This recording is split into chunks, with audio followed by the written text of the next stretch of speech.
Hi, I'm John, Hi, I'm Maria. and this is our fourth Empowered Relationships podcast. The theme for today is all about proper and healthy communications in a relationship, not making assumptions about what the other person thinks or having expectations that aren't necessarily true. Isn't that it, Maria? That's it. And sometimes just because we are talking doesn't mean that we are actually communicating. Um, One of the things that I find when I'm working with couples is that they're not really sharing who they are and where they are in their life with their partners. And that creates a separation. That creates that the two people are not walking parallel. They're actually, their paths are going to different sides.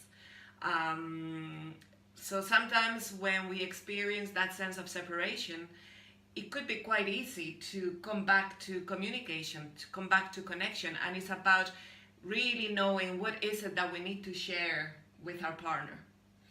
And so, what do you call that? Is that something you recommend they do? Communication, No. honest communication. Yeah, sharing. Yeah, I call it like giving the news.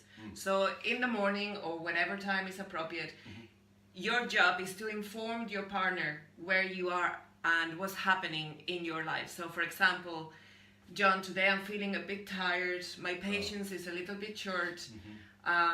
So, if you see me acting a bit cranky or whatever, don't take it personal. I won't. So it's just giving the news. When we're giving the news, we're just giving information. Yeah. This is not about for John to start, but what's wrong with you? Can I help you? What can I do for you? It's just simply about informing the other person where we're at. So the other person would do the same thing. So John would say, Yeah, whatever's going on for me today. Yeah, exactly. Sure. I think oftentimes, we talked about before in our previous podcast, sometimes when couples first meet, the relationship can be quite physical and they get to know each other at that level.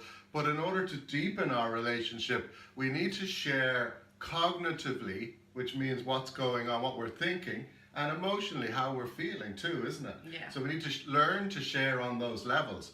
And oftentimes it is a learning because what happens is we tend to make assumptions about what the other person might be thinking or feeling. Oh, we have these expectations too.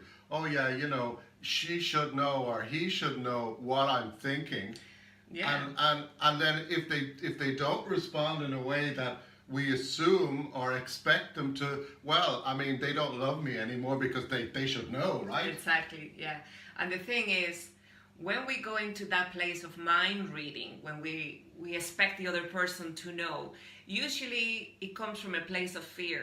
We are afraid that if we share who we truly are, the other person is not going to like us, is not going to love us. So therefore, we tell ourselves a little story that, if I tell my husband that, I didn't answer the phone because I was annoyed and I didn't want to talk to him, that's the truth. If I say that to him, I'm afraid that he might, get annoyed at me and dislike me and reject me. So I will just say, my phone was in my purse and I didn't hear it. So even though this is, we could say, a small little white lie, but that's creating separation in the relationship because we're not fully showing who we are and we're not trusting ourselves to be who we are and we're not trusting our partner to get to know us. And that's totally it, isn't it? And of course, ultimately, it has to start, as with every relationship, with ourselves. We have to have the intimacy into me, you see, but we have to have the courage to be honest with what am I thinking and what am I feeling? Yeah. That's coherent, in a way that I'm not trying to cover it up. I'm not pretending I'm super positive if I don't feel that way. So first of all, I have to be honest with myself, and that takes a bit of getting used to, vulnerability and honesty around how I am and what I'm thinking and feeling. And then, of course, the next courage really is to be able to share that with my partner without necessarily feeling that I'm going to be rejected or judged in some form or other. But for a lot of people, they don't share because in actual fact, before they even share it with their partner, they're already judging themselves, isn't it? And then here comes your favorite word, validation. Yeah. So, once we give the news, the next step is to validate the person, to validate their feelings, and to validate their experience. Absolutely. I mean, it's such an important relationship skill, isn't it, Maria? The skill, we call it the skill of validation. It doesn't matter whether you agree with the person. It doesn't matter whether you think, what they've said is true or not true. You don't need to fix them. You don't need to solve them in any form or other. Really, the skill of validation is about making the other person feel heard and seen. And safe. And safe in what they've said.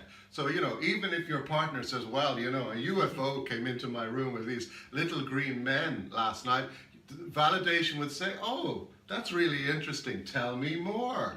Yeah.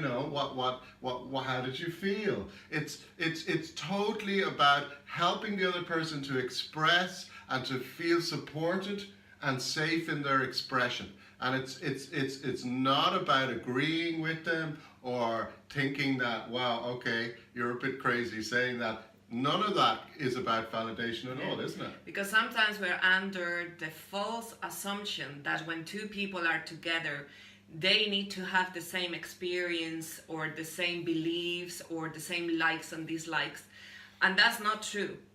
Because, the real communion of two people comes when we can validate and accept that the other person's experience, I might not understand it, I might not even agree with it, but I honor that is his experience. Therefore, I'm a witness of their experience, and that's what makes the experience real. And that is so healing in a relationship. When another person can hear you and witness you and mirror that back in some way, it really heals in the relationship. Perhaps part of myself that I have difficulty maybe holding or expressing or witnessing. Perhaps part of myself where I was judged when I expressed my truth in the past. And all of a sudden it's not being judged now. It's being held with care and consideration. And it is just so healing, isn't it, when that happens? It is, yeah. So to move away from assumptions, to move away from expectations, because anytime we have expectations, when we are waiting for the other person to behave or feel in a way, that always equals disappointment, because somehow there is something in me that I'm expecting my partner to do, something that I feel I'm not able to do for myself, or that I don't have the belief in myself. Therefore, that need within myself is never going to be fulfilled from the outside. So I need to give my partner a break and I need to take ownership of anything and everything that's to do with me and my emotional well-being, my physical well-being, just who I am, my authentic self. That's it, yeah.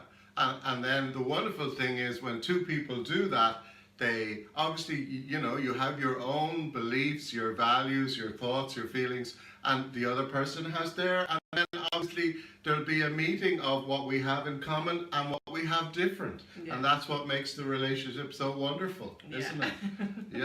But actually knowing what that is through relating is the most important thing.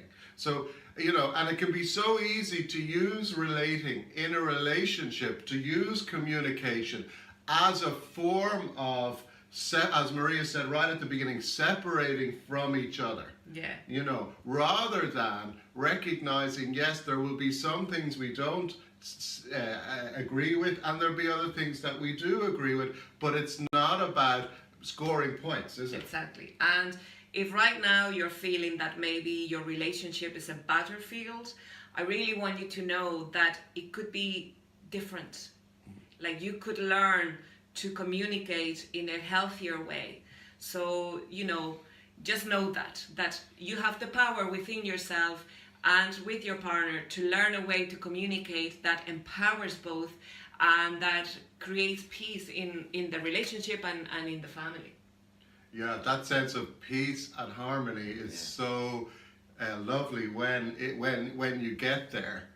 When you get there, and I mean, all it is turning a few things around, learning a few simple techniques to practice with yourself and with each other, and all of a sudden there's this deeper sense of connection, there's a deeper sense of peace, there's a harmony, there's not trying to second guess what the other person's thinking or feeling, or projecting your assumptions and expectations onto them all the time. There's an ease, isn't there, Maria? Oh, it's wonderful. That's right. Yeah. Okay, well, I hope you enjoyed our podcast today, and if you feel drawn to it, just share it so other people can hear our message. Thank you very much. Yeah, thank you. Bye-bye. Bye.